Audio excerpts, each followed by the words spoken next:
શું કેળવણી આપી, એવા મા બ્રહ્માણીના ચરણોમાં કોટી કોટી વંદન.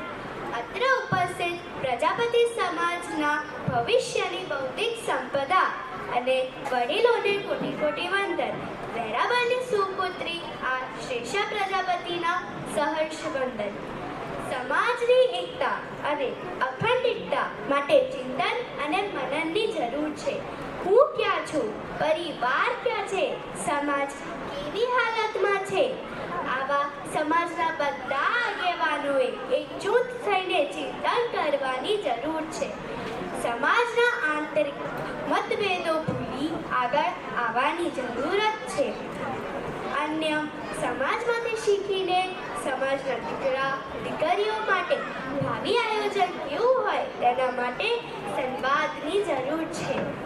સમાજના ભાઈઓના પગ ખેંચીને થાકી ગયા હોય તો એકવાર હાથ પકડીને જોજો, સમાજ આપોઆપ આગળ આવી જશે. સમાજે મને શું આપ્યું તેના કરતા સમાજે મેં શું આપ્યું, આ દિશામાં વિચારવાની જરૂર છે. સમાજને શક્તિ આવે એવા લોકોની જરૂર છે. પોતાના સંગત સ્વાર્થ માટે સમાજને વહેંચવાનું બંધ કરો. હું કોઈ સમાજનું ઉદાહરણ આપવા નથી માંગતી, પણ એકવાર વિચારી જોજો બીજા સમાજ કેટલા આગળ છે, આજે આપણે ક્યાં છીએ, સમાજમાં વિકાસ કઈ રીતે થશે, સમાજ પ્રગતિના પંથે કઈ રીતે આવશે. જો આની કઈ શરૂઆત હોય તો આપણું ઘર, આપણો પરિવાર જ. નાના છોકરાને બાળપણથી જ યોગ્ય સંસ્કાર મળે તો આખી પેઢી સુંદર નિર્માણ થઈ શકે છે. મારા આગળ બેઠેલા શું ના કરી શકે તે ધારે તે કરી શકે. આધુનિક ભારત અને આ 21મી સદીમાં આપણી ભારતની પરંપરાગત જરૂર છે. આપણા દીકરા અને દીકરીને ઉચ્ચ અભ્યાસની જરૂર છે. મારો દીકરો કે દીકરી ધોરણ 10, 12 કે ગ્રેજ્યુએશનમાં ભણેલા છે એ તો જૂનું થયું.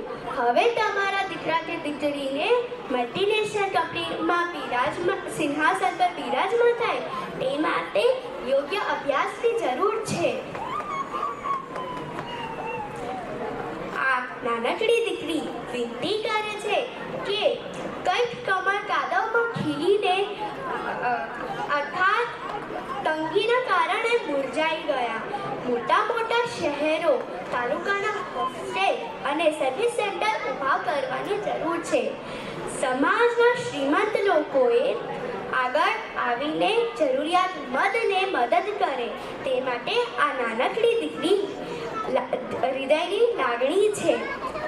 હરિવંશ અંતમાં હું એટલું જ કહીશ કે બધું જ શક્ય છે, જરૂર ફક્ત પ્રયત્નની છે. શેની? પ્રયત્નની. જો તમારા અને મારા 4 હાથ સાથે મળીને પ્રયત્ન થશે તો આપણું સપનું સાકાર થશે. હરિવંશ રાયની એક કવિતા યાદ આવે છે કે लहरों से डर कर नौका पार नहीं होती, कोशिश करने वालों की कभी हार नहीं होती. नन्ही सी चींटी जब दाना लेकर आती, चढ़ती दीवारों पर 100 बार फिसलती. चढ़कर गिरना, गिरकर चढ़ना ना उसे उखड़ता है, आखिर में मेहनत उसकी बेकार नहीं होती. कोशिश करने वालों की कभी हार नहीं होती. Thank you.